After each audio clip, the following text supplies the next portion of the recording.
yang pada dimensi umum seperti ini dan pada 5 dimensi seperti ini. Jadi ada 1, 2, 3, 4, 5 di sini. Ada 5 suku. Ini suku waktu dan ada 4 suku spasialnya. Terus solusi yang kita sebut solusi metrik dan yang kita cari solusinya di sini itu adalah FR ini, FR dan super FR ini. Nah, untuk mencari itu kita gunakan ansatz atau metrik tebakan itu dengan definisi ini. Jadi FR sama dengan 1 min R kuadrat psi R.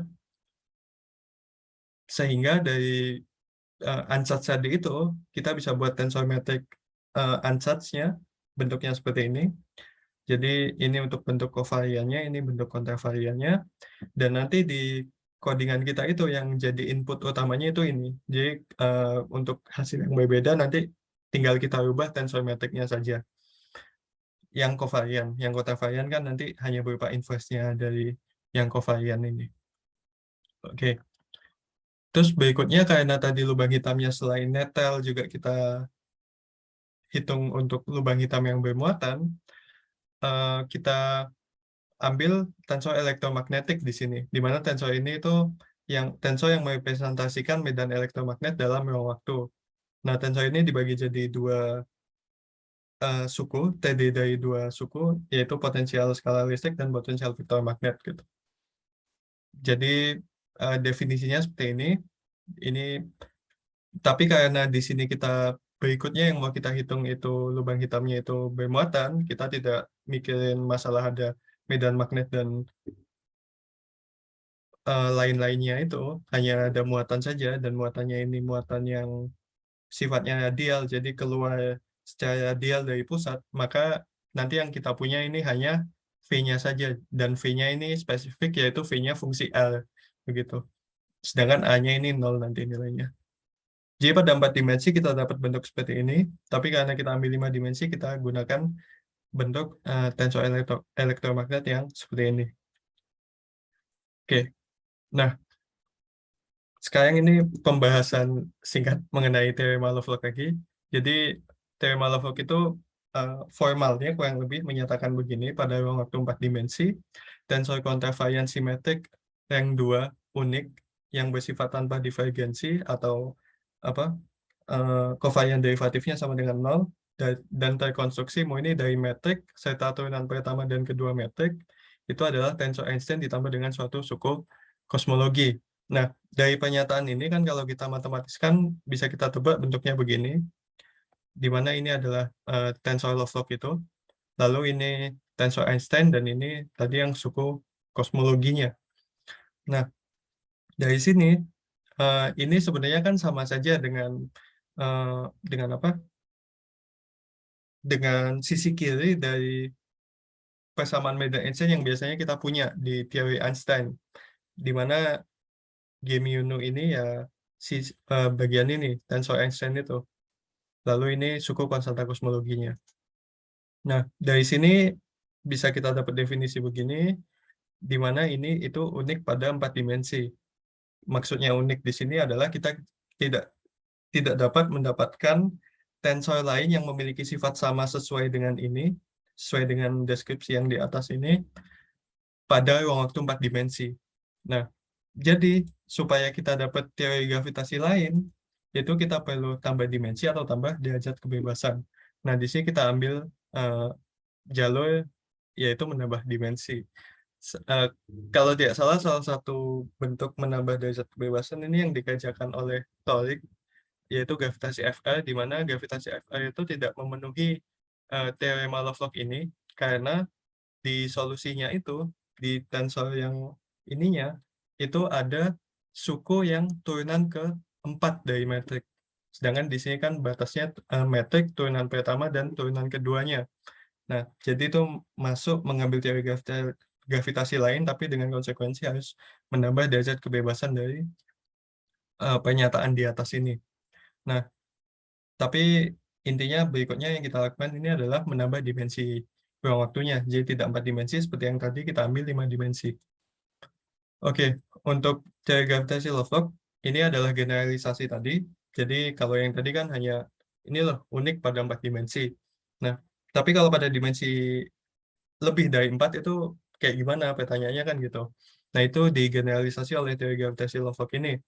Jadi ini menyatakan kalau pada 5 dimensi itu yang apakah hanya unik satu itu saja atau ada tensor lain yang memenuhi juga pada 6 dimensi gimana dan seterusnya begitu. Nah, itu dinyatakan dengan Lagrangian ini, di mana M bar ini merepresentasikan order kurvatur koleksi yang mau kita dapatkan dari teori gravitasi yang mau kita bentuk.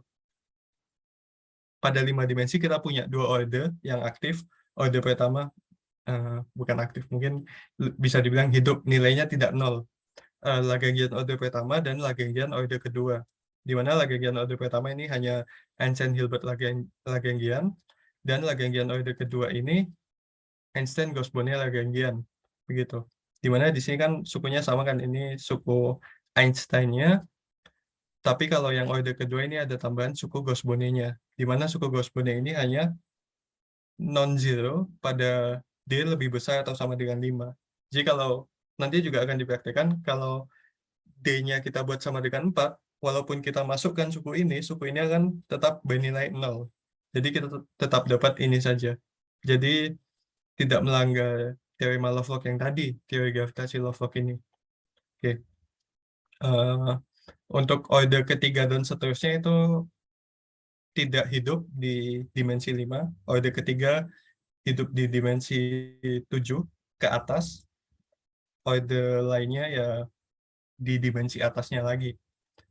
Oke, jadi dari tadi itu bisa kita ambil definisi tensor Lovelock.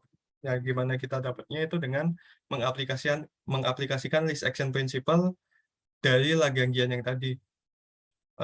Jadi untuk order pertama kita dapatkan definisi tensor Lovelock ini. Yang ini itu kan sama saja dengan persamaan medan Einstein biasa. Lalu untuk tensor Lovelock order kedua begini, di mana ini ada tambahan suku yang tadi, suku Gauss-Bonnet itu, yang di sebelah sini, yang mulai alpha 2/2 ini. Oke, untuk persamaan medannya kita ambil definisi ini, jadi di sini ada tensor Lovelock, lalu sama dengan 0 ketika kita mau ambil solusi yang vakum, yang netral, lubang hitamnya, dan sama dengan T mu nu ketika mau kita ambil solusi yang bermuatan. Nah, nanti yang kita buat perhitungan sendiri itu bukan yang bentuk kovarian ini, tapi bentuk campuran ini, karena yang bisa dihitung itu yang bentuk campuran ini. Yang bentuk ini suku-sukunya lumayan panjang. Oke, jadi seperti yang tadi, kita udah punya definisi untuk tensor EM. Dari tensor EM ini bisa kita dapatkan tensor stress energinya yang mewakili muatan tadi. Oke. Untuk perhitungannya, jadi yang perlu dihitung ini kan tensor Lovelock kan, yang tadi kayak pemeran utamanya di sini kan tensor Lovelock. Nah, gimana memperolehnya? Ini kita gunakan komputasi simbolik. Bahasanya ini karena waktu mengerjakan itu yang paling familiar saya ya Python, jadi pakai Python. Lalu di sini kita manfaatkan Jupyter Notebook buat perhitungannya, karena di sini mempermudah kita buat banyak hal Jupyter Notebook ini.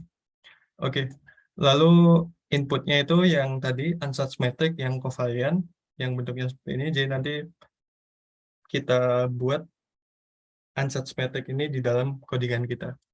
Nah, tapi sesuai dengan persamaan medan tadi, kita masih punya tensor stress energy yang perlu kita hitung. Nah, ini sebenarnya ya pastinya bisa dihitung pakai tangan, tapi juga bisa kita masukkan codingan dengan codingan yang terpisah dari perhitungan tensor Lovelock ini. Baru kita satukan dengan tangan, kita sama dengankan, lalu kita lihat bagaimana hasilnya. Oke, untuk skema perhitungannya begini. Jadi ini skema perhitungan utama yang pakai Python. Jadi pertama ini sebagai masukan tadi metrik ansatz-nya. Lalu dari situ bisa kita dapatkan simbol Christoffel. Di simbol Christoffel bisa kita hitung masing-masing tensor kurvatur yang kita butuhkan, tensor Riemann, tensor Ricci, skala Ricci. Lalu dari situ bisa kita masukkan ke definisi tensor Lovelock yang sudah kita dapatkan tadi, tensor Lovelock 1 dan tensor Lovelock 2. Lalu dari bentuk kovarian ini kita ambil bentuk campurannya, yang ada satu indeks di bawah dan satu indeks di atas ini. Oke. Berikutnya dari yang tadi, jadi kan kita sudah dapat output berupa TensorFlow yang bentuk campuran itu. Nah, dari output tadi kita masukkan ke definisi persamaan medan yang sudah kita punya tadi untuk yang metal, untuk bermuatan.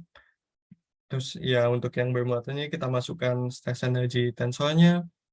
Lalu dari situ kita akan perlu mencari solusi dari persamaan diferensial biasa, di mana dari persamaan diferensial itu kita dapatkan pasangan persamaan P per C dan P per C L. Lalu kita selesaikan dengan P per C sama dengan P per C L ini, lalu kita cari nilai per C fungsi L itu berapa, lalu kita dapatkan solusi metriknya, yaitu solusi metrik FL yang ada di ansatz tadi. Oke. Nah, sekarang kita bisa mulai bahas mengenai komputasi simboliknya. Jadi, yang dibutuhkan ini tentunya pertama kita install Python dulu, terus setelah kita install Python, kita install Jupyter. Tapi sebenarnya nggak sekarang nggak harus install dua-duanya, karena ada Google Colab itu yang sudah ada notebook Python-nya di dalamnya. Cuma ya konsekuensinya harus ada internet, dan kalau dari pengalamanku mengerjakan itu cenderung waktu komputasinya lebih lama, walaupun ya bedanya beberapa detik. Tapi ya buat jaga-jaga kan lebih bagus kalau kita ada di komputer sendiri. Oke, jadi proses komputasi ini kita mulai dari persiapannya dulu. Jadi kan kita perlu, otomatis kan di awal kita perlu import beberapa hal, dan kita juga perlu mendefinisikan input kita tadi. Jadi persiapan ini kita bagi dua dulu, import library yang kita perlukan dan mendefinisikan simbol dulu. Nah, baru nanti sebenarnya metriknya berikutnya. Nah, jadi library yang kita perlukan dua di sini sebenarnya, SymPy dan NumPy. Time_it ini tambahan aja buat ngitung waktu yang diperlukan buat codingannya jalan itu, supaya kita tahu. Karena kan biasanya kalau ada yang salah, ada yang loopingnya misal kebanyakan gitu, atau ada yang loopingnya nggak seharusnya ada tapi ada, biasanya kan jadi terlalu lama waktunya. Nah, ini supaya kita tahu kalau itu terlalu lama, kita record sekalian waktunya berapa gitu buat running. Oke, jadi di sini kita definisikan simbolnya. Karena sih kan tadi komputasi simbolik bukan numerik, jadi kita definisiin simbol-simbol yang kita pakai di sini sesuai dengan yang tadi ada di awal. Jadi di sini ada dua fungsi utama yang kita pakai. Eh, Dua-duanya punyanya SymPy, symbols dan function. Nah, simbol ini nanti mendefinisikan simbol yang konstan. Jadi ada theta, phi, lambda, dan seterusnya, itu yang simbolnya berdiri sendiri, dia bukan fungsi dari simbol lain. Sedangkan kalau function ini itu kita mendefinisikan simbol dari simbol yang merupakan fungsi dari simbol lain. Jadi misal di sini F itu fungsi A. Nah, ini nanti membantu kita buat menurunkan simbolnya gitu. Karena kan nanti kalau menurunkan simbol di sini kan kita perlu tahu simbolnya ini fungsi dari apa supaya penurunannya benar gitu. Oke, terus bisa kita lihat di sini untuk simbol pesi di sini ada dua, ada pesi yang konstan dan ada pesi yang fungsi L yang masih dalam bentuk komen di sini. Ini karena kita mau ambil dua dua jenis, apa namanya ya, dua jenis TensorFlow-nya itu tadi kan ada TensorFlow 1, TensorFlow 2. Nah, masing-masing itu kita ambil untuk yang pesinya konstan dan untuk yang pesinya fungsi L gitu. Nah, jadi nanti setelah kita running ini, terus kita lihat hasilnya kayak gimana, kita ambil hasilnya, kita hapus yang konstan ini, terus kita running yang pesinya fungsi L gitu. Oke, terus ini untuk koordinatnya. Jadi koordinatnya ini tuh karena 5 dimensi kan ada 5 kan, ada theta, phi, lambda di sini. Nah, ini yang harus diganti kalau kita ganti koordinat, misalnya kita ganti jadi x, y, z, atau kayak gimana, atau kita ganti jadi 4 dimensi gitu, lambdanya kan kita hapus kalau 4 dimensi gitu. Nah, terus ini nanti mempermudah kita juga kalau menurunkan decodingannya itu karena ada penurunan apa? Kita menghitung turunan gitu. Kan turunannya kan biasanya terhadap suatu indeks kan. Nah, itu ini untuk mempermudah, jadi waktu indeksnya 0 itu akan menurunkan terhadap T, waktu indeksnya 1 menurunkan terhadap L, dan seterusnya. Oke, untuk definisi inputnya, jadi ini untuk mendapatkan yang kita perlukan nanti itu hanya perlu mendefinisikan atau mengganti matriks saja, sisanya dilakukan programnya. Nah, jadi dengan memperhatikan ini, jadi kita harus tahu kan koordinatnya itu apa aja, simbolnya. Kita bisa buat metriknya yang tadi, sesuai dengan yang kita definisikan di awal tadi. Nah, ini persiapannya, jadi biasanya kan looping-looping yang ada di summasi Einstein ini itu kan looping yang jumlahnya sesuai dimensinya kan, dimensi ruang waktunya. Jadi di sini kita ambil dimensinya itu panjang dari list koordinat ini. Jadi kalau di kasus ini dim ini kan sama dengan 5 berarti. Nah, kalau nanti 4 ya dimnya sama dengan 4 gitu. Nah, terus kita di sini buat eh, sebuah matriks kosong berdimensi dim kali dim di sini. Jadi ini kan itunya simpai di sini bisa buat matriks yang isinya 0 semua, di sini berdimensi dim kali dim gitu. Nah, terus karena itu tadi masih 0 semua, kita isi suku non-nolnya yang udah kita definisikan tadi seperti ini. Dan kalau yang karena lubang hitamnya itu statis kan otomatis suku non-nolnya itu suku diagonalnya di sini 00, 11, 22, 33, dan 44.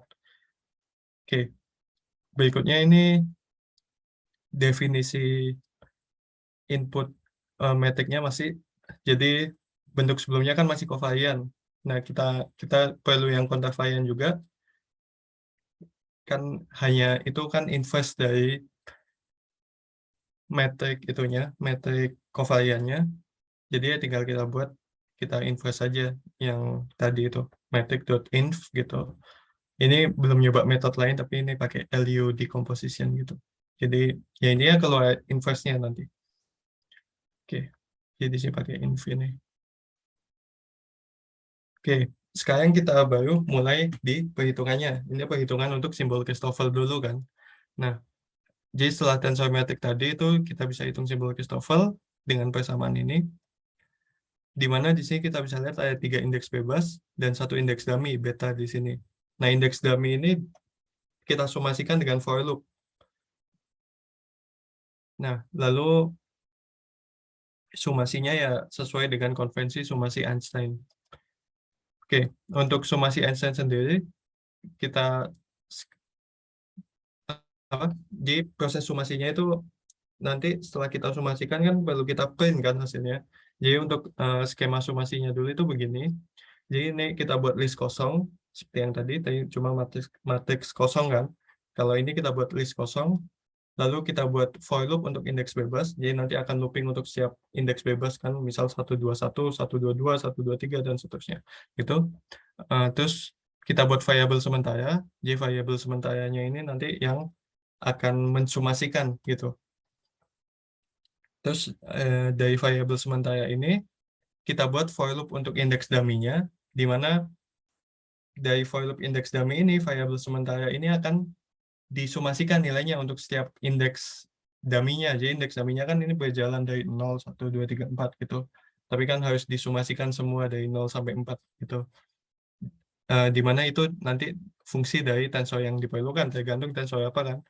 Bisa tensor metrik, bisa simbol Christoffel sendiri, bisa tensor Riemann, bisa tensor Ricci.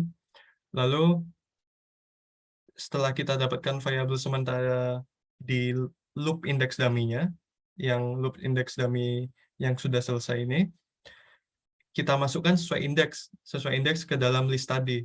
Nah, tapi kan itu masih satu loop dari indeks bebas kan, masih 0, 0, 0 gitu.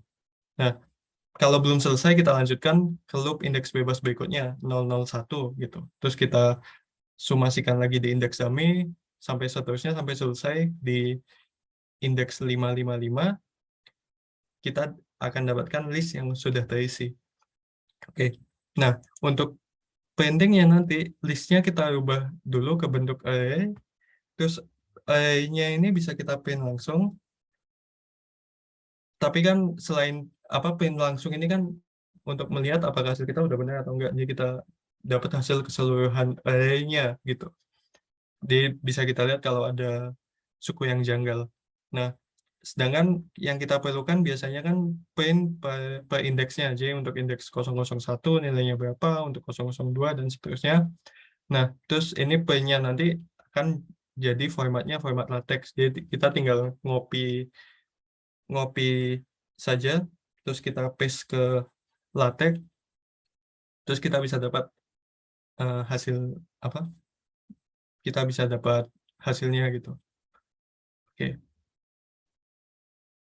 Jadi untuk simbol Christoffel tadi itu begini.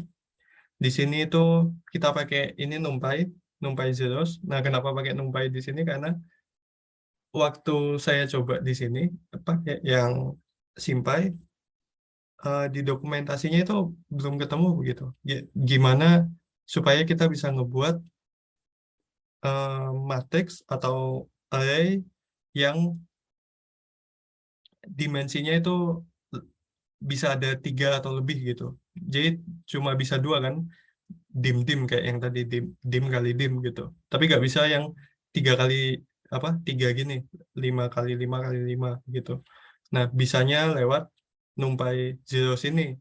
Tapi kalau masih bentuk array, kita itu nggak bisa masukin simbol ke dalamnya. Jadi kita perlu ngerubah ini dulu ke bentuk list. Jadi ini ada kita buat jadi bentuk list di sini variabelnya. Nah, terus ini yang tadi sumasi for loop untuk indeks bebasnya. Lalu ini ada variabel sementaranya yang kita buat sumasi indeks dummy-nya. Jadi indeks dummy-nya ini kan bakal ditambah terus kan. Jadi awalnya 0 nilainya, terus untuk L sama dengan 0, ininya akan bertambah senilai ini, terus keluar ke sini lagi, belum sih, masih di dalam loop-nya, terus L-nya sama dengan 1, nilai temp-nya ini nambah lagi, untuk L sama dengan 2, nilai temp-nya nambah lagi, sampai L sama dengan 4, terus kita bisa masukin temp-nya ini ke dalam slotnya simbol Christoffel sesuai dengan v-indeksnya ini, IJK-nya ini. Nah, terus baru berulang lagi di temp sama dengan 0 lagi, terus untuk IJK yang berbeda pastinya. Nah, dari situ kita rubah, karena bentuknya masih bentuk list, setelah udah selesai semua for loop ini, kita buat jadi bentuk array di sini. Lalu array ini itu kita print, jadi kita bisa keluar hasilnya di sini. Oke. Kemudian untuk printingnya, jadi tadi kan masih print yang full kan, full array-nya kayak gimana. Kalau print yang apa namanya, print yang per komponennya itu kita buat begini. Jadi di sini ada counternya untuk jumlahnya. Jadi ketika nilainya tidak 0, maka di print. Ketika nilainya 0 ini di pass, jadi nggak di print. Lalu ini untuk yang v indeksnya tadi, ya v indeksnya, for loop v indeksnya. Lalu di sini ini tadi hasil print dari ini itu akan berupa format latex di sini.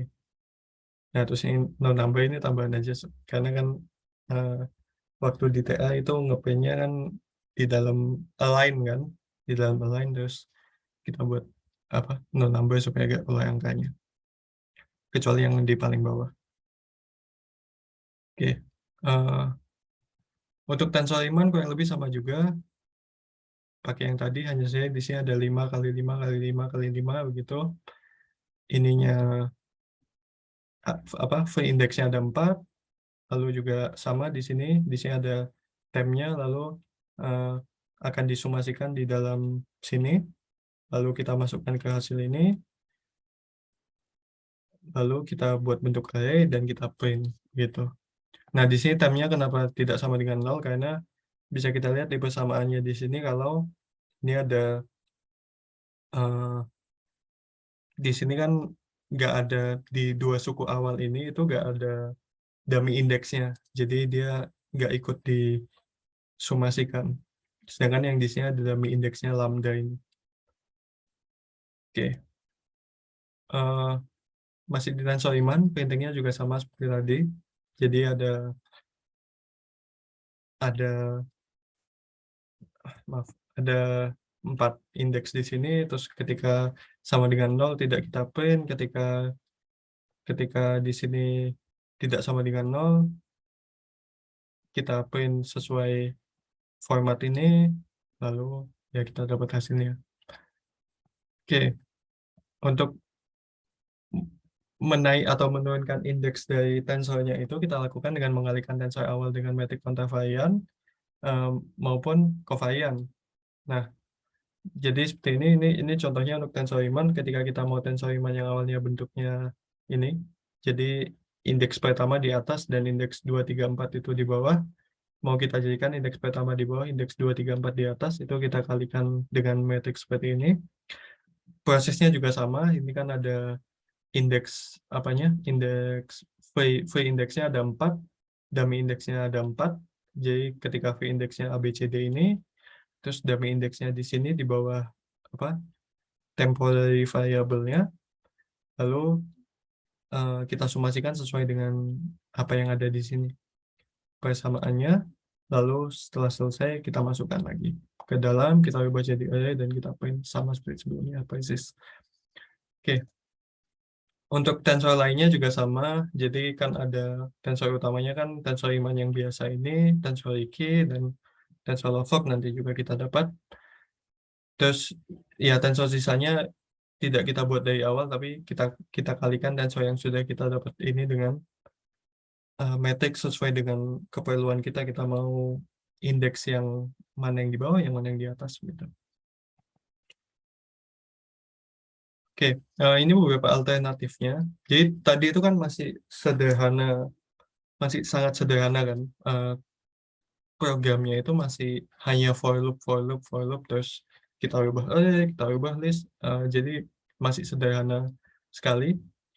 Salah satu yang pernah saya dikasih tahu itu fungsi ensum di NumPy. Nah, jadi ensum ini bisa mempermudah manipulasi tensornya yang tadi. Jadi kita nggak perlu buat for loop yang banyak begitu, tinggal tinggal masukin list saja, lalu kita buat apa?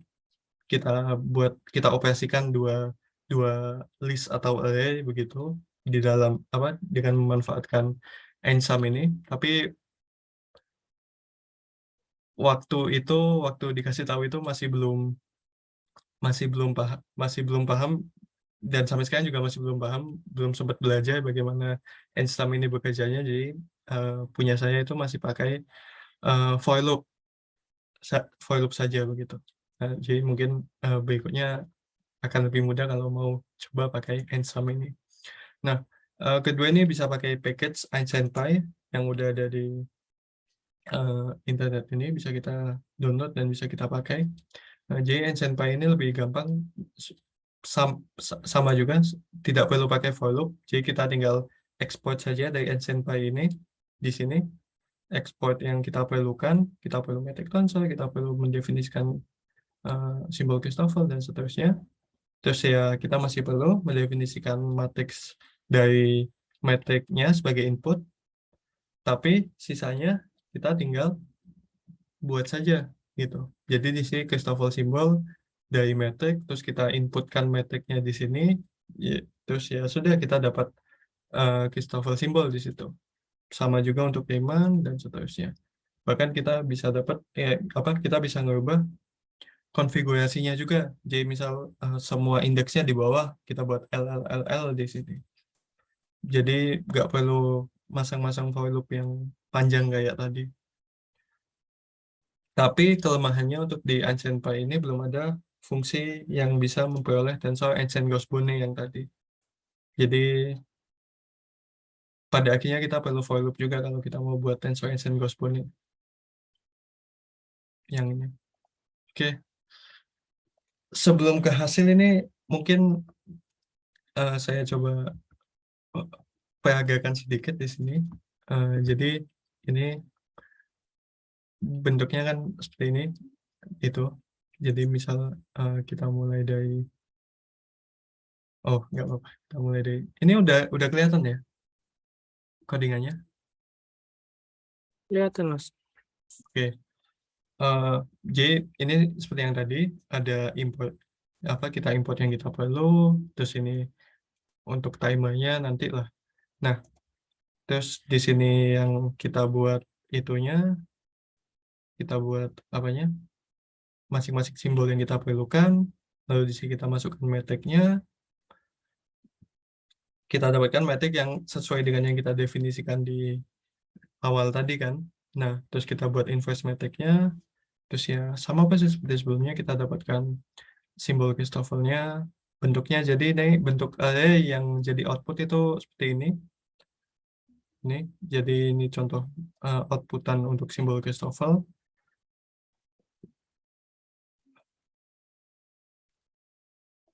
Eh, ini untuk outputan yang bentuk latex. Nah, ini kan udah latex kan.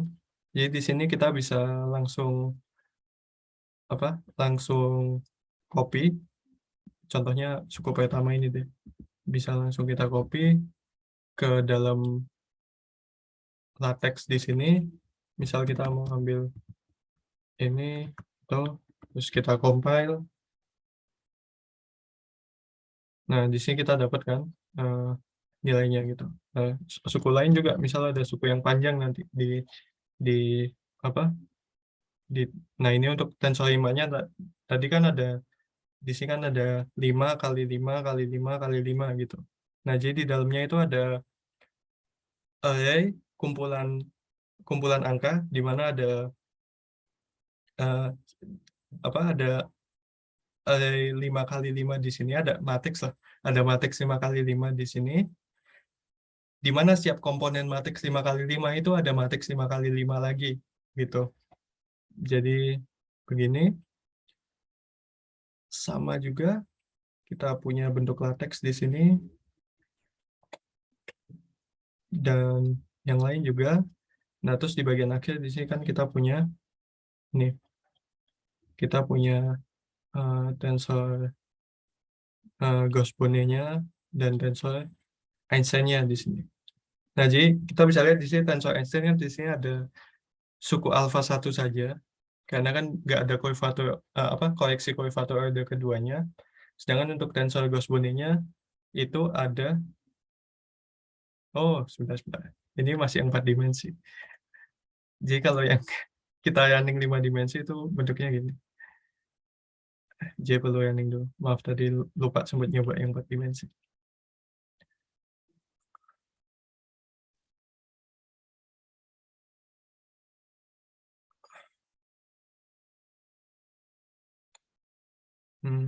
Biasanya lumayan lama ini. Nggak lama-lama banget sih, setengah menit paling. Ya, jadi ya pelan-pelan kan keluar hasilnya, jumlah jumlah nolnya berapa, ada 5, ada kalau yang itu yang tensor Riemann malah ada 40 kan. Nah, ini kalau dihitung satu-satu pakai tangan, tensor Riemann-nya ada 4 jenis lagi. Ya, ya lumayan.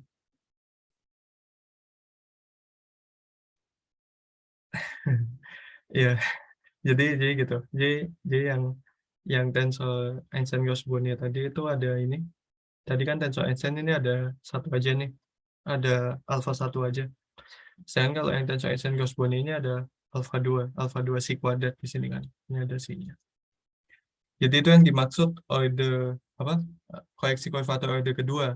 Nah, tapi kalau kita ambil 4 dimensi di sini,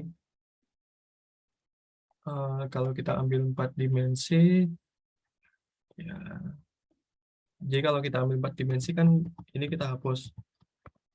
Jadi kita ambil 4 sumbu saja, terus ini yang lambdanya juga kita hapus yang ada di sini, terus kita running ulang. Nanti Tensor Einstein Gauss-Bonnet itu bentuknya akan sama dengan tensor Einstein. Tadi kan tensor Einstein-nya cuma ada alpha 1, tapi tensor Einstein Gauss-Bonnet-nya ada alpha 2 kan. Kalau yang 4 dimensi enggak. Nah, ini beberapa, ada skala Katsman, ada apa? Ini untuk potensialnya. Ini covariant derivatif, ini buat buat ngecek ngecek hasil yang udah kita dapat aja. Kalau yang ini. Nah, ini ini kalau 4 dimensi, ini tensor Einstein Gauss-Bonnet-nya, ini hasil akhirnya kita dapat ada hanya alpha 1 saja kan, alpha 2-nya hilang. Nah, itu karena teorema Lovelock tadi di 4 dimensi itu yang apa?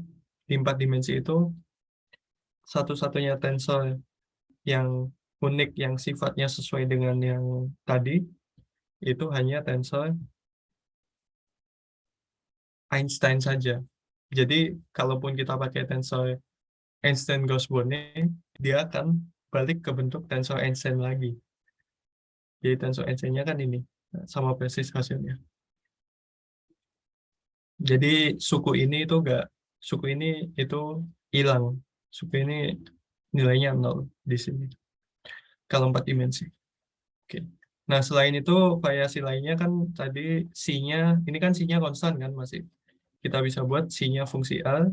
Jadi di sini ininya kita ambil, terus kita balikin ke 5 dimensi dulu supaya nggak ada suku yang hilang. Eh, terus tadi ya ini jadi sekarang C-nya fungsi A. Jadi bisa kita running ulang.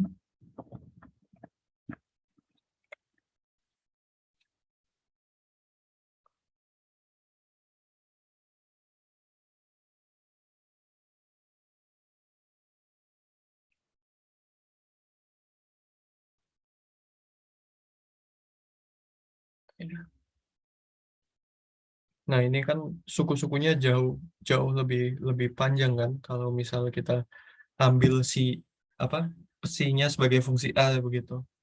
Nah, ya otomatis menghitungnya juga dan ngetiknya juga lebih lebih ya lebih lebih begitu. Nah, jadi di sini karena kita pakai ini kita bisa langsung copy, terus ya kita paste, terus kita compile langsung keluar. Nah, ini hasilnya. Jadi ini kemarin mempermudah ngetik bagian ini. Ya, kalau 5 dimensi tensor Einstein Gauss-Bonnet-nya juga jadi panjang suku-sukunya begini. Sama bisa kita copy ini sesuai dengan hasilnya nanti. Terus untuk yang Einstein Pi itu ya begini, bisa kita pakai, kita langsung pakai kan. Eh, kita running dulu di sini. Eh, jadi sama, bisa kita lihat di sini kodikannya jauh lebih singkat karena karena sudah dihitung sama package-nya sendiri, sudah ada fungsinya di dalam SNPy itu. Jadi eh, kalau kalau mungkin nanti yang berikutnya mengerjakan gitu mau ngerjain pakai SNPy aja atau pakai Einsam tadi, jangan jangan pakai for loop supaya lebih rapi, lebih ringkas dan lebih bagus codingannya daripada punya aku ini. Nah, tapi bisa dilihat di sini kita agak bisa ngitung tensor Einstein Gauss-Bonnet masih di Einstein-Pi. Nah, jadi nanti mungkin juga eh, kalau ada yang mau TA gitu mungkin TA-nya nanti atau mau buat proyek gitu ya, nambah nambahin karena kan Einstein-Pi ini ada di GitHub kan,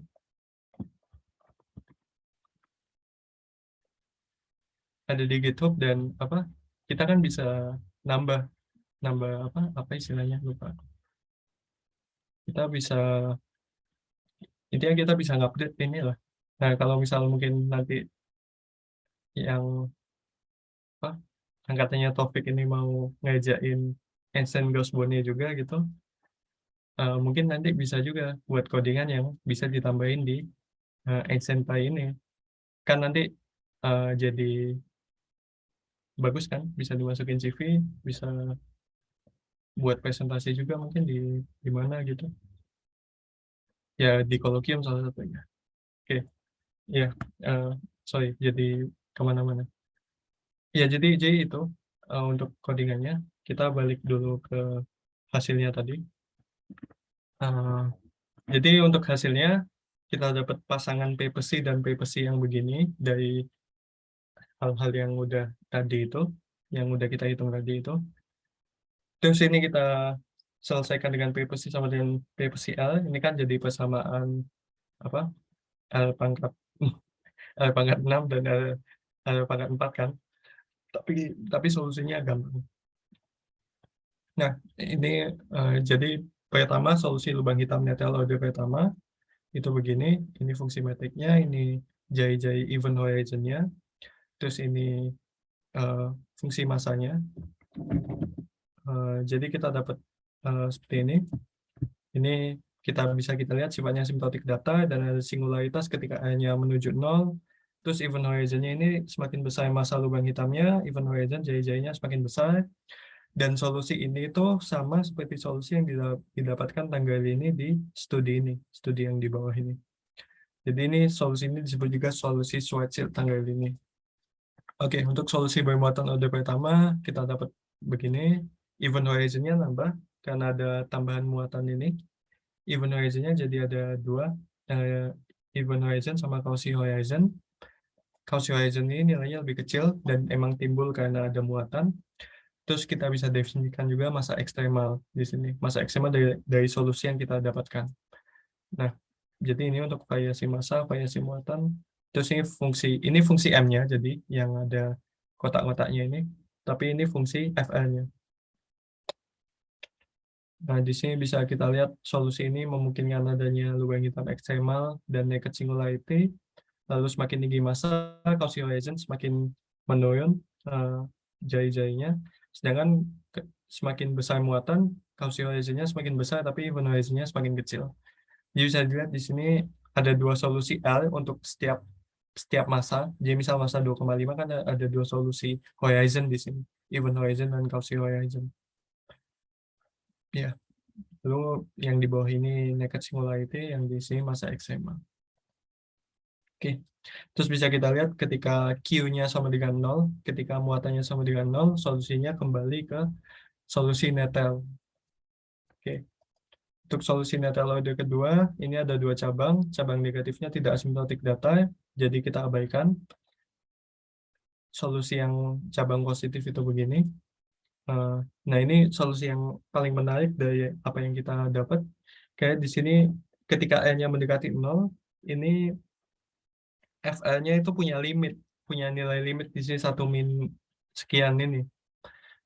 Nah, ini katanya eh, bisa menghasilkan konsekuensi yang menarik ketika dilihat dari sudut pandang quantum gravity atau gimana gitu. Tapi berhubung belum paham, jadi ya sampai sini analisisnya. Nah, terus ini kok semakin coupling konstannya alpha 2. Jadi semakin tinggi coupling konstannya, event horizon-nya semakin rendah. Sedangkan bisa kita lihat di sini sebelum ke sini, jadi coupling konstannya itu harus cukup kecil supaya konsisten dengan order pertama. Bisa kita lihat di sini solusinya itu memungkinkan adanya naked singularity. Padahal kan nggak ada muatan di sini. Nah, itu uh, keunikan. Jadi ini kan order kedua kan, Einstein-Gauss-Bonnet tadi. Ini salah satu keunikan gravitasi yang order kedua ini di 5 dimensi tentunya. Oke, untuk yang bermuatan order kedua, eh, ini sama juga. Cabangnya ada dua cabang negatifnya tidak asymptotic data, jadi kita abaikan. Untuk yang positif ini Cauchy horizon-nya ada dua juga, event horizon dan Cauchy horizon. Ini ketika kita variasikan semakin besar coping constant, Cauchy horizon semakin besar. Terus bisa kita lihat ketika coping constantnya mendekati 0, solusi kembali ke solusi bermuatan order pertama. Ketika muatannya mendekati 0, solusinya kembali ke solusi netel order kedua. Jadi ya muatannya 0 ya pasti jadi netel. Sedangkan kalau yang ini ya eh, ini salah satu bagian dari alasan tadi kan kenapa kita mau coping constantnya mendekati 0 supaya solusinya konsisten dengan solusi gravitasi Einstein. Oke. Ini di sini bisa kita lihat bedanya pengaruh variasi muatan dan coping constant. Semakin besar muatan, masa ekstremal dan radius ekstremalnya membesar di sini. Tapi kalau coping constantnya saja yang kita perbesar, hanya masa ekstremalnya doang yang jadi besar. Tapi radius ekstremalnya tetap sama. Ya, sekian dari saya. Terima kasih sudah mau mendengarkan. Maaf atas segala kekurangan dan kalau agak membosankan. Ya, terima kasih. Wassalamualaikum warahmatullahi wabarakatuh. Waalaikumsalam warahmatullahi wabarakatuh. Terima kasih Mas Nabian atas pemaparannya. Oke, barangkali yang hadir di sini memiliki pendapat atau pertanyaan kepada Mas Nabian terkait pemaparan yang telah disampaikan. Dipersilakan.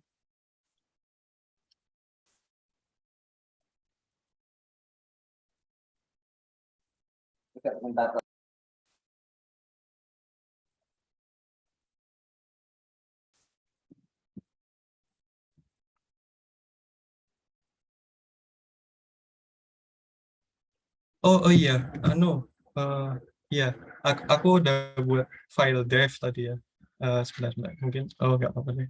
Oh iya, aku stop share dulu. Terus aku buat itu, eh, buat apa? File-file yang aku presentasiin di sini lah, termasuk file TA. Tapi hati-hati membaca file TA ini karena bisa jadi ada kesalahannya. Bukan bisa jadi pasti. Oke, ya itu jadi file apa? eh, Folder Google Drive yang isinya apa yang ada di sini.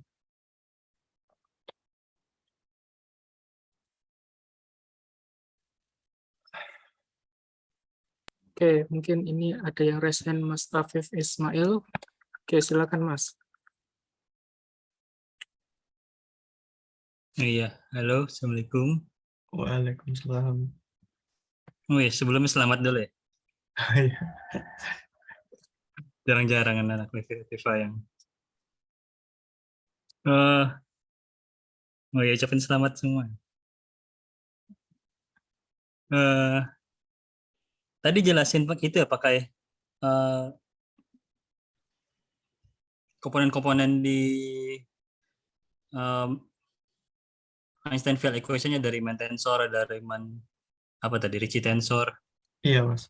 Itu masing-masing indeksnya itu kita diasumsin satu-satu, nggak ada kovarian kontravariannya ya, sebawahnya. Maksudnya gimana, Mas? Sebentar, aku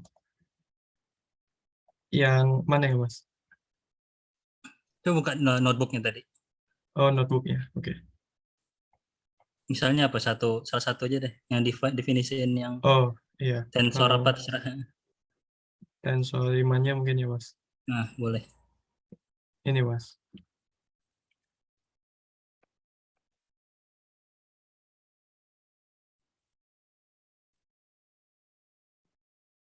Oh, oke.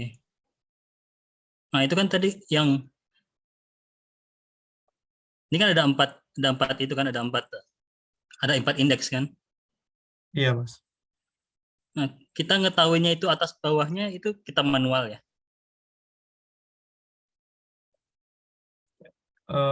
Indeksnya di atas apa di bawah? Oh, yang di dalam codingannya ini, Mas. Nah, Di outputnya. kita input manual ya berarti ya. Iya, Kita Mas. kita kalikan dengan metriknya yang inverse apa yang kontravarian apa ya? Iya. Oh, Iya di sini, Mas. Jadi iya emang sempat jadi sumber masalah ini karena pasti sebenarnya kalau gini harus ada yang hati-hati. iya, Mas. Hmm, Berkali-kali itu Mas, ada yang inverse tapi padahal harusnya metek doang, ada yang metek padahal harusnya inverse gitu Mas. Lumayan iya. lama debuggingnya. Kalau kalau ini yang di Einstein PY itu gimana? Tinggal langsung aja Mas. Jadi misal ini ya. Jadi sebelumnya kan kita udah punya Mas. Mungkin ini aku hapus dulu ya outputnya biar agak kelamaan. Kalau yang Einstein Pi langsung Mas. Jadi ini kan awalnya kita definisiin dulu Riemann dari simbol. Jadi sebelumnya udah dapat simbol Christoffel, kita jadiin input di sini. Terus kita dapat Riemann tensornya. Nah, kalau kita mau ngubah tinggal dari Riemann ini Mas. Kita Riemann dot change config di sini, terus kita masukin config yang kita mau. Misal mau LLL di sini, ULUU gitu. Ini maksud, Oh, iya, upper lower lower gitu ya. iya Mas. Oh, sip, sip. Mantap juga. Tapi tadi kata kamu nggak bisa, ini cuma buat gravitasi Einstein ya? Eh, Sebenarnya bisa, tapi ya kita buat loop lagi Mas kalau mau di sini. Atau kita buat fungsi baru di source code-nya itu Mas. Karena ini ini kan Einstein dot tensor ini Mas, frame metric. Jadi kita tinggal masukin metric aja. Tapi untuk yang tensor Einstein-Gauss-Born-nya kita, bukan kita, eh, belum ada di sini Mas. Kita definisin sendiri pakai konfigurasi dari RRRR tadi. Iya, jadi kita loop lagi. Atau Oh, yaitu kita masukin di source code-nya Mas. iya, iya, iya. Gampang mana menurut kamu pakai yang ini apa yang punya kamu sendiri? Gampangan ini Mas. Kamu kemarin pakai ini, PyY ini, Enggak, Einstein. jadi awalnya kan aku udah ngepresentasiin ke Pak Bin ini Mas. Terus Hmm. katanya Pak Bin coba buat sendiri gitu. Jadi aku jadiin ini contoh, inputnya gimana, outputnya gimana. Terus aku ya cari-cari sampai input dan outputnya sama gitu Mas. Hmm. Terus kalau yang Einstein Gauss-Born itu dibantuin pakai codingan apa? Codingan matematikanya Pak Bin, inputnya gimana, outputnya gimana. Emang enaknya matematika sih. Banyak banyak banyak banyak itu kan. Banyak library untuk GR. Iya Mas, aku lihat Hmm. punyanya Pak Bin itu kelihatannya enak banget Makanya codingannya. kalau Python bisa mendukung kan kita bisa pelan-pelan untuk open open apa open open source. Ini kan Oh, gratis kan Python. Ya. oh iya, iya, Nah, kalau matematika kan bayar. iya. Iya. Ya, aku rasa yang udah lumayan kayak ini Einstein Pi ini tuh udah bisa buat orbit dan macam-macam itu Mas. Aku belum belajar tapi bisa kalau kita lihat di mana ya dokumentasinya. Eh, jadi di sini dia bisa di mana ya? Bisa macam-macam, bisa ini geodesic plotting, bisa mana ya? Bisa macam-macam lah Mas. Jadi ya cuma masih masih terbatas, belum belum di semua hal kayak Einstein Gauss-Born ini kan belum. Iya, iya. Ini menarik nih. Mungkin teman-teman yang mau ngambil GR ntar bisa kita ajarin sama Mas Nabian ini. Ngajarin satu apa dua kali apa tiga kali apa tutorial buat ini. Tapi jangan lupa harus harus main tangan dulu, kerja keras dulu. Ntar kalau udah tangannya udah lihai baru bantu pakai gini-gini. Ini soalnya bantu banget kalau ntar udah mau riset. Ngurangin error juga kan, human error. Terutama Iya. kalau kita nurunin simbolik kan ini. Mm-mm. Hmm, Mantap, mantap.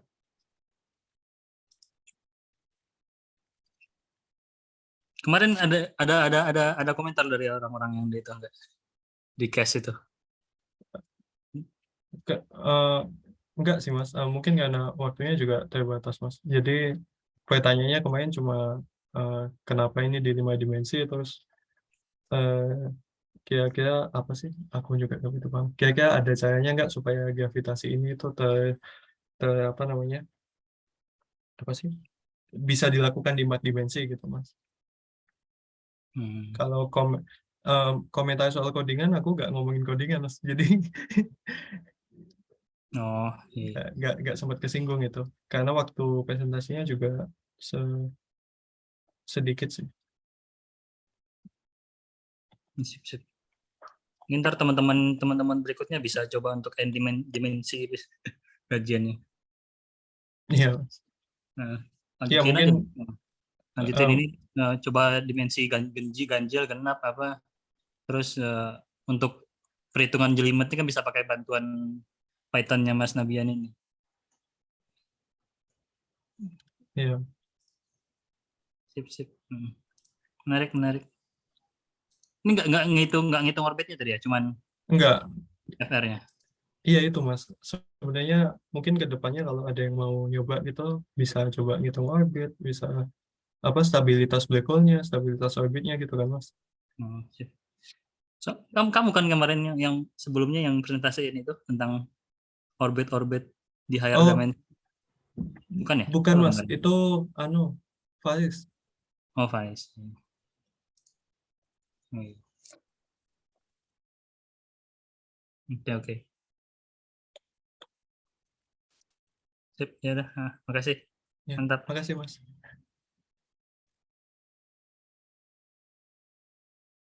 Baik, mungkin yang lainnya barangkali ada yang ingin menanggapi pemaparan dari Mas Nabian.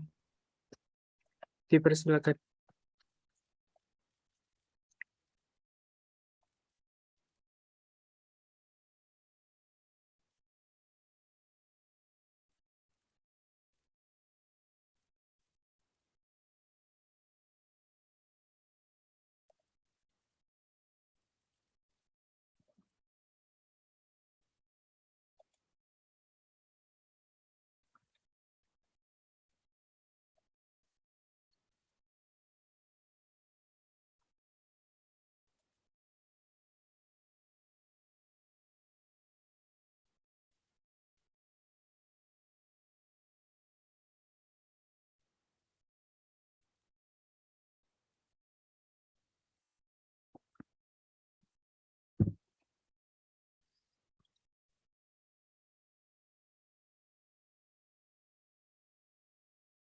Waduh, Oke, Mas Erik Steven, raise hand. Silakan Mas Erik.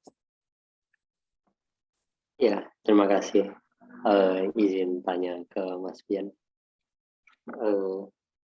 Ini kemungkinan karena sayanya kurang perhatikan, tapi kalau perhitungan simbolik yang ini apakah bisa diterapkan juga kalau kayak kan kalau sepaham saya ini kalau yang perhatikan tadi ini penjelasannya di sisi geometri yang G-mu-nya. Kalau sisi materi masanya T-mu-nya itu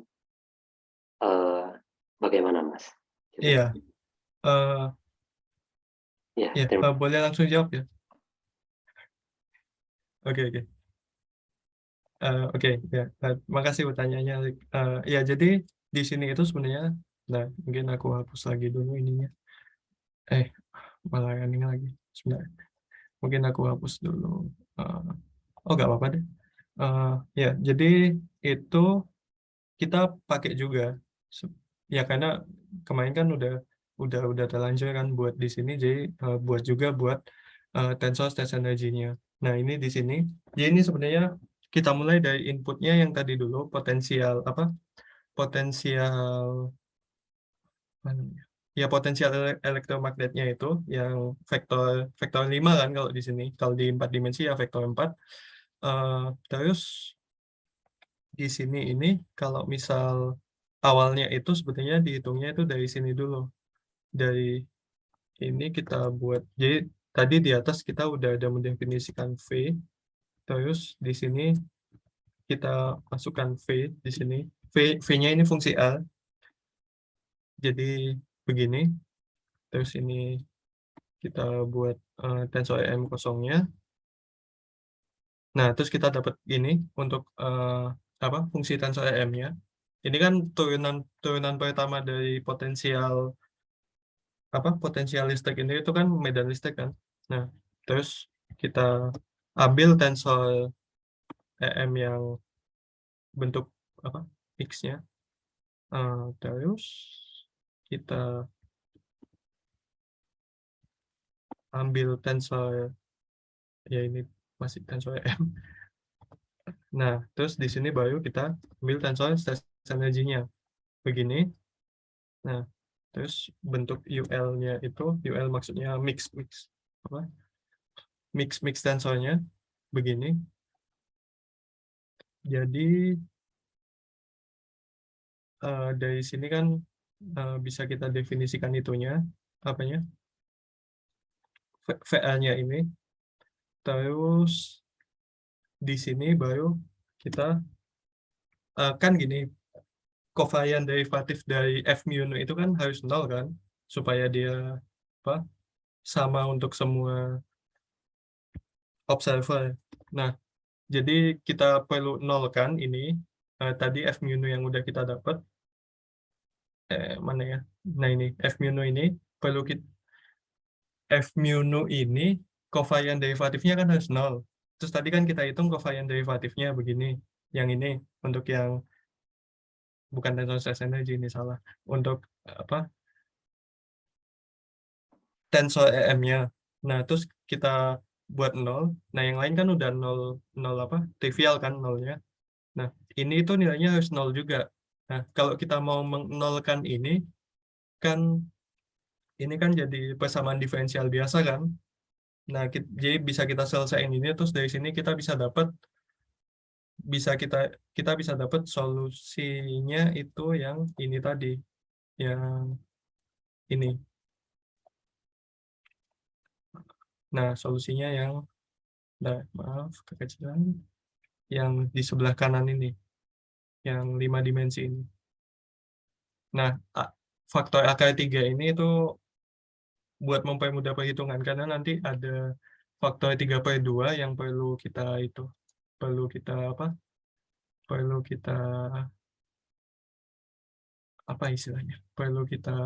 hilangkan lah, supaya nggak perlu mendefinisikan arbitrary constant lagi kan.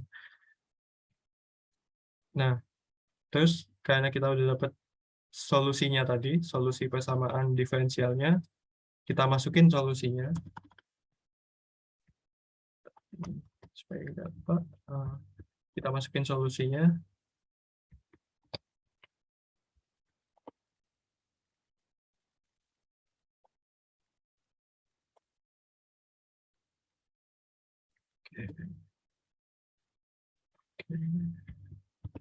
Jadi kita dapat bentuk ini dari tensor stress energy. Nah, kita dapat bentuk ini. Ini kan ada faktor 3/2 nanti. Nah, ini nih, faktor 3/2-nya itu ini. Jadi nanti itu kita dapat, maaf ya, lompat-lompat. Jadi nanti itu kita dapat, ini yang nggak asymptotic data tadi kan. Jadi nanti itu kita dapat ini, faktor 3/2 ini. Ini kan ada 3/2 kan. Ini kita mau nyari solusi ini kan. Ada 3/2. Nah, kita mau cancel nanti sama ini. Karena kan sama dengan kan, mu itu sama dengan T mu nu itu tadi. Itu sih. Oh iya, izin menanggapi. Oke. Izin bertanya lagi sih. Oh ya. Ya. Tapi dari ini bentuknya tadi kan pakai potensial listrik VR gitu. Berarti kalau sepaham saya ini tidak berlaku untuk kalau yang misalnya AR-nya tidak 0 gitu. AR tidak sama 0 gitu. Beda lagi codingnya. AL tidak sama dengan 0. Oh, yang ini maksudnya itunya. Potensial vektornya maksudnya. Nah, tadi kan pakai potensial listrik yang skala Iya. tuh pakai VR. Ya. Heeh. Berarti kalau Nggak. AR-nya tidak sama 0, nggak pakai perhitungan, tidak pakai ini apa perhitungan, coding yang sama. Kalau codingannya sih aku rasa sama sih, karena kan tinggal ini ya kan yang diubah inputnya ini. Cuma, Oh nah, iya. Oke. aku nggak tahu apakah perhitungannya itu jadi perhitungannya jadi kayak gimana atau itu mungkin atau enggak. Yang jadi masalah itu sih nyari solusinya itu gimana. Karena kan solusinya kan kita cari pakai tangan juga kan ya. Jadi Oh, yang aku belum tahu itu. berarti tadi itu kan pakai VR dalam bentuk umum, terus dapat setelah dari kovarian derivatifnya harus 0, dapat solusi. Nah, dari situ baru dimasukkan ke coding lagi. Oh, berarti itu ya. Iya, iya. Berarti masalahnya itu yang pakai manual itu tadi perhitungan yang setelah kovarian derivatif sama dengan 0 itu. Iya, ini kita nyelesain ini pakai itu, pakai apa? Oh iya, paham. Iya. Pakai yang kovarian derivatifnya harus 0. Oke. Iya, terus ini diselesainya pakai tangan, Oh iya, pakai PPT. oh iya, siap. Oh iya, Iya. terima kasih Mas. Ya, Terima kasih. dari saya cukup.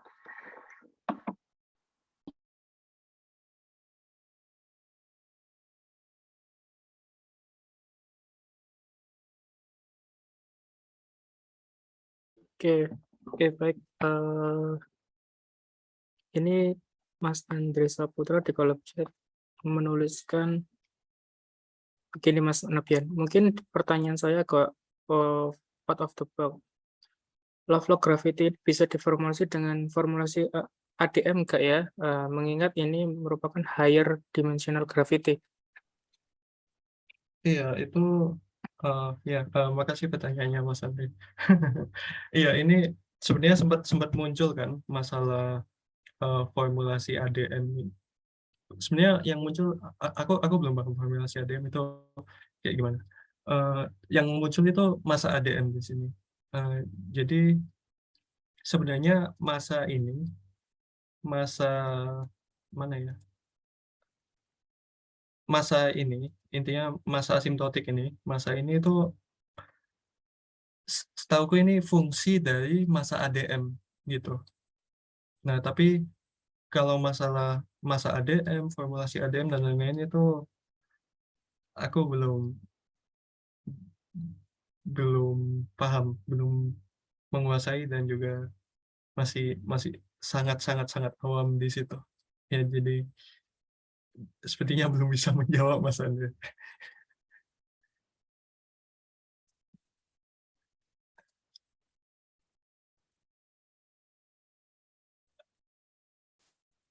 Tapi yang jelas emang di di apa masa asimptotik ini fungsi dari masa ADM.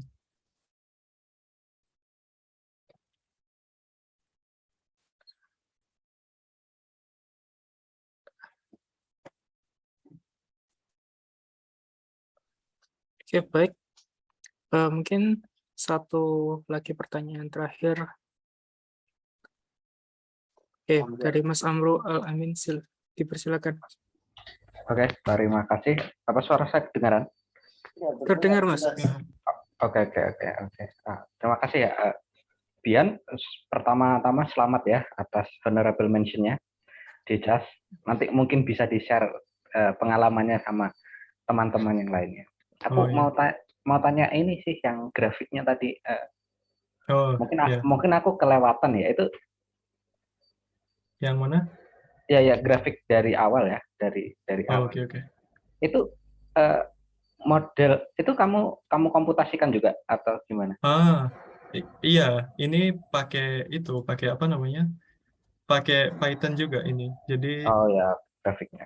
Jadi ini kan kita nemu FR-nya, terus kita nemu fungsi masanya di sini, terus ya udah diplotkan di sini masing-masing itu. Nah, belum di running ini. Maaf. Oke. Nggak usah di running lama lah tadi. Enggak, sebentar kok. Ini. Eh, Yang lama yang tadi. Maaf. Oke. Iya, jadi ini. Nah, ini keluar kan. Enggak, yang tanyain tuh modelnya yang mana? Yang mana ya? Oh, ini. Oh, dari Sama itu. ini. Nah, jadi ya.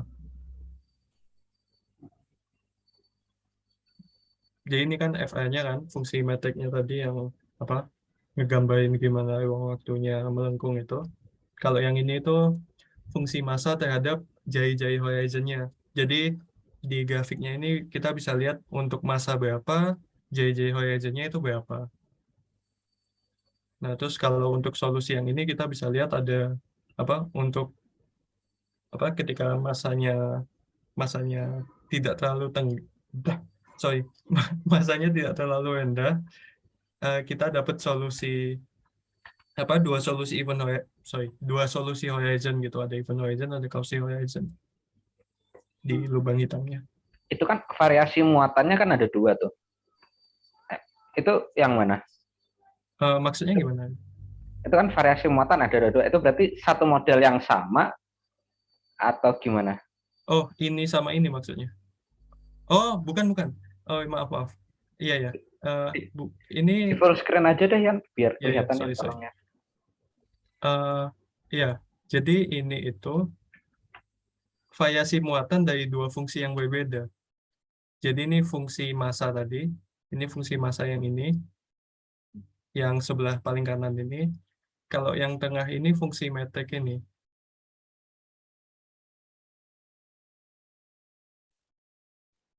Oh, oke. Terus muncul Cauchy horizon itu tadi definisinya apa ya? Aku lupa ya. Atau belum dijelasin? Aku nggak nangkep. Intinya Cauchy horizon ini itu horizon yang timbul karena ada muatan di dalam lubang hitam gitu. Karena kan di solusinya ini kan ada, ini kan suku massanya, ini suku muatannya. Kan suku massanya ini kan L kuadrat kan, sedangkan suku muatannya L pangkat 4, dan juga beda apa namanya di sini, beda tanda. Nah, jadi waktu L-nya itu kecil, suku muatannya ini kan nanti mendominasi. Nah, ketika suku muatannya itu mendominasi, lama-kelamaan ini, kalau lihat di sini lama-kelamaan solusinya bakal balik ke atas lagi. Nah, jadi di sini timbul horizon baru, Cauchy horizon itu, yang apa disebutnya Cauchy horizon. Oke. Terus yang telanjang tuh apa? Oh, Naked singularity maksudnya gimana? iya, sebenarnya. Aku baru tahu loh soalnya. Iya, jadi sebenarnya gini, ini masa ekstremal itu biasanya, kalau dari yang aku tahu, masa ekstremal ini biasanya yang disebut masa maksimum dari lubang hitam untuk muatan tertentu gitu. Karena ya tadi kan, muatan kan pada L sangat rendah itu kan apa istilahnya, mendominasi kan. Nah, jadi ketika masanya itu terlalu kecil, masa minimum ini. Ketika masanya terlalu kecil, ini nggak ada solusi horizonnya kan. Nah, itu berarti ya lubang hitamnya tidak dilingkupi horizon. Tiba-tiba Oh ya. di dalam ruang waktu ada singularitas saja gitu. Nggak ada horizonnya. Tapi setauku ini tidak fisis sih. Jadi yang fisis ya yang lubang hitam biasa ini, yang ada event horizon dan Cauchy horizonnya. Yang kemarin ada apa namanya? Naked singularity itu tuh di tempatnya siapa ya? Aku lupa. Sempat ada kok, tapi tak kira tuh sama. Harusnya sama. Siapa yang ngerjain? Aku lupa. Siapa ya? Pernah kok di kolokvium. Aku ya nggak tahu lah. Oh, jangan kalau emang di luar. Enggak di sini. Oh, nggak tahu, aku lupa. Aku juga nggak presentasi naked singularity soalnya dulu. Oke, ini bermuatan orde 1, orde yang selanjutnya tadi orde 2 dan lain-lainnya. Iya, yang orde 2 itu ya ini netral, ada naked singularity-nya juga tapi kan. Nah, ini yang beda dari gravitasi Einstein-Gauss-Bonnet itu karena ada tambahan alpha 2 tilde di sini, jadi ada massa minimum supaya lubang hitam bisa terbentuk gitu. Oh, iya. Oke. Nice. Oke. Makasih, Yan. Oke, makasih loh. Mantap. Oke, baik. Mungkin pertanyaan dari Mas Amro tadi menjadi pertanyaan terakhir ya, Mas. Dan bisa dicukupkan untuk pertemuan kolokium hari ini. Oke, baik. Apakah ditutup ya penutupan? Oke. Dokumentasi sebelum Oke, sebelum ditutup mungkin kita adakan dokumentasi terlebih dahulu. Diharap seluruh peserta menyalakan kameranya. screen-nya ditutup dulu. Untuk Mas Nabian, untuk share screen-nya Oh. Mas, untuk ditutup terlebih dahulu. Iya, Oke. Yes.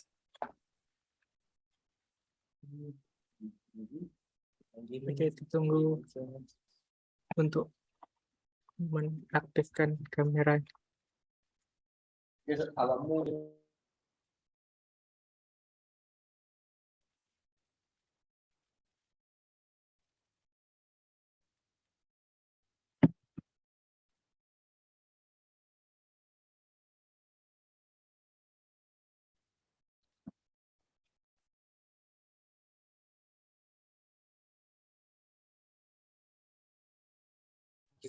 Oke, siap. 1, 2, 3. Ya, 1, 2, 3. Oke, Oke. sip. Terima kasih.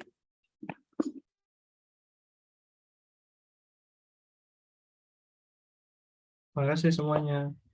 Oke, Mas Nabian, terima kasih pemaparannya. Semoga menjadi manfaat untuk kolokium pada hari ini. Dan selamat Mas Nabian telah menjadi honorable mention ya tadi. Oke, Ya, baik. ya, Eh, tahun depan ikut HAM. Ya, semoga Mas. Saya berasa menjadi remahan Mas melihat presentasinya tadi, Mas. Oke. Enggak. Oke, mungkin bisa ditutup. Terima kasih Mas Nabian. Saya moderator izin mengundurkan diri. Wassalamualaikum warahmatullahi wabarakatuh. Waalaikumsalam warahmatullahi wabarakatuh.